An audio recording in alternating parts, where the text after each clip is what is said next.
Kaya nga, pinopromote ko sa buong Pilipinas na sana naman dumami ang mga magbe-vegetarian. Amen. Kasi yung prayer ko eh. Yes. Kung mapagbe-vegetarian natin ang lahat ng mga Pilipino, lagay na lang natin 50-50. 50% ang masasave natin sa hospital. Amen. Totoo, Dok. Marami makakaipon at makakapagpundar ng kanilang country living. Kasi ang dami nating mga karanasan. Nagbago ng diet, kumain ng natural, prutas at gulay. Yes. Nawala maintenance. Totoo, Dok. O, ba't natin ipagkakait? Samantalang naranasan ko naman yan. Saka sarili ko, naranasan ko na.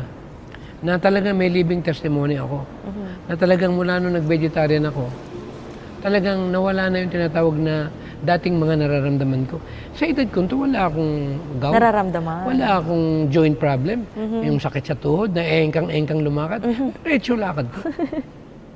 Parang binata Saka ang pa rin. daliri ko, pag dinakot mo, iba hindi matakot yan. Oo, totoo din, Dok, di ba? Kita mo, pag ginanon, umbo, walang humaharang. Iba, pag dinakot ko yan, masakit. Oo. Ako, pag dinakot ko yan, kakita mo, walang bukol-bukol. Normal. Yes.